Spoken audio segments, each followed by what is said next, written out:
उजाला live खबरों का उजाला। Channel को लाइक और सब्सक्राइब करें और हमारी सारी महत्वपूर्ण खबरों को अपने मोबाइल पर पाएं। व्यापारी सम्मेलन में व्यापारियों के हित के लिए गरजे डिप्टी सीएम केशव प्रसाद मौर्य। व्यापारियों की सुरक्षा में और संरक्षा में संजीदगी को लेकर सरकार के नियम और कायदे कानून बताए। व्यापारियों को धमकी देने वालों को जेल भेजने की बात सीधे तौर पर डिप्टी सीएम केशव प्रसाद मौर्य ने कही। इस अवसर पर आबकारी मंत्री नितिन अग्रवाल ने भी व्यापारियों की हित की बातों को बताया। डिप्टी सीएम केशव प्रसाद मौर्य ने कहा कि आम जन की ही नहीं, देश के सम्मान, स्वाभिमान और विजन की है यह योगी और मोदी सरकार। उन्होंने कहा, डबल इंजन की सरकार में सभी लोग सुरक्षित हैं और लगातार अपने अपने व्यापार को आगे बढ़ा रहे हैं। अब कोई भी व्यापारियों से रंगदारी और धमकी से वसूली नहीं कर पाता। केशव प्रसाद मौर्य ने दीप प्रज्वलित कर व्यापारियों के सम्मेलन का शुभारंभ किया। इसके पश्चात संगठन के पदाधिकारियों द्वारा उप मुख्यमंत्री केशव प्रसाद मौर्य एवं राज्य मंत्री नितिन अग्रवाल सहित सभी अतिथियों का माल्यार्पण कर भव्य स्वागत किया। कार्यक्रम की अध्यक्षता महापौर उमेश चंद्र गणेश केशरवानी ने किया एवं संचालन आभा मधुर ने किया। इस अवसर पर उप मुख्यमंत्री ने सरकार के बिना किसी भेदभाव के चतुर्मुखी विकास के बारे में बताया। उन्होंने कहा कि सरकार काशी से झांसी तथा सोनभद्र से सहारनपुर मतदाताओं ने अपना आशीर्वाद देकर प्रदेश में कमल खिलाया है और सरकार भी उत्तर प्रदेश को कमल की तरह ही खिला रही है। इस अवसर पर व्यापारियों ने डिप्टी सीएम का शुक्रिया अदा किया और कहा कि हमें और अधिक स्वच्छंदता से व्यापार करने की हिदायत दी जाए और सुरक्षा संरक्षा दी जाए। इस अवसर पर कमलेश केसरवानी, राजेंद्र केसरवानी, सुनील केसरवानी, रणजीत सिंह पार्षद और मीडिया प्रभारी पवन श्रीवास्तव, पदुम जायसवाल, रवि केसरवानी, राजेश केसरवानी, विदुप अग्रहरी, रमेश अग्रहरी, रईस चंद्र शुक्ल ने भी इस पूरे कार्यक्रम की शोभा बढ़ाई और अपने अपने विचारों से व्यापारियों को अवगत कराया।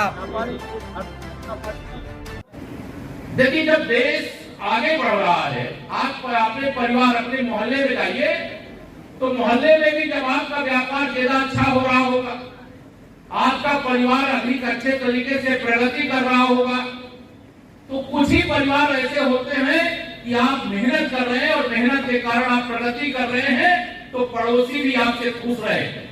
लेकिन बहुत सारे ऐसे होते हैं, वह प्रगति देख करके स्वयं अगर कोई गुंडा, कोई अपराधी, कोई माफिया फोन करके कहे, और मैं जानता हूं इस प्रयागराज का, क्योंकि मैं प्रयागराज का हूं, यहाँ के व्यापारियों से, क्योंकि राष्ट्रीय स्वयंसेवक संघ का स्वयंसेवक, विश्व हिंदू परिषद का संगठन मंत्री और वर्तमान में भारतीय जनता पार्टी का कार्यकर्ता हूं।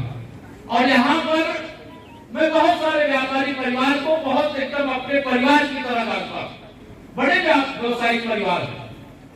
अब उन परिवारों के अंदर आप याद करिए 2017 से पहले का उत्तर प्रदेश, आप कोई भी व्यापार कर रहे हैं, कोई गलती भी न कर रहे हैं।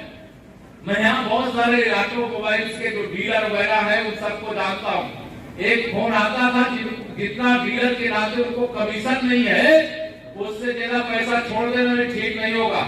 यह धमकी आती थी कि नहीं आती थी, बताओ मुझे, आती थी कि नहीं आती थी? आज कोई धमकी आती है क्या? नहीं होता है। अगर प्रयागराज, काशी का विकास हो रहा है, माननीय प्रधानमंत्री जी का संसदीय क्षेत्र, अगर गोरखपुर का विकास हो रहा है, माननीय मुख्यमंत्री जी का क्षेत्र, तो प्रयागराज का भी विकास हो रहा है, हरदोई का भी विकास हो रहा है, कानपुर का भी विकास हो रहा है। मैं अगर कहूं तो काशी से लेकर के झांसी तक, सोनभद्र से लेकर सहारनपुर तक, जैसे उत्तर प्रदेश में आप सब ने कमल खिलाया, वैसे डबल इंजन की सरकार पूरे उत्तर प्रदेश को भी कमल की तरह खिलाने में कोई बकाया नहीं रखा, काम बकाया नहीं रख रहे। आज व्यापारी सम्मेलन और मैं इसलिए नहीं कह रहा हूं कि आप व्यापारी के नाते व्यापारी सम्मेलन में यहां बैठे, पूरी ईमानदारी से बताइएगा, व्यापारी सुरक्षित भारतीय जनता पार्टी सरकार में रहता है कि समाजवादी पार्टी सरकार में? आज ये गर्व की बात है। अभी एक शब्द में सुन रहा था नितिन जी का कि व्यापारियों की रंगबाजी। रंगबाजी क्या है? व्यापारी रंगबाजी करता नहीं है, व्यापारी तो व्यापार करता है, लेकिन व्यापार करने के मार्ग में अगर कोई बाधा ना आवे, यही तो सब रंगारंग अच्छा वातावरण है, अच्छा माहौल है। लक्ष्य दिया था देश को कि आजादी के जब 75 वर्ष पूरे होंगे तो हम क्या क्या क्या क्या करेंगे।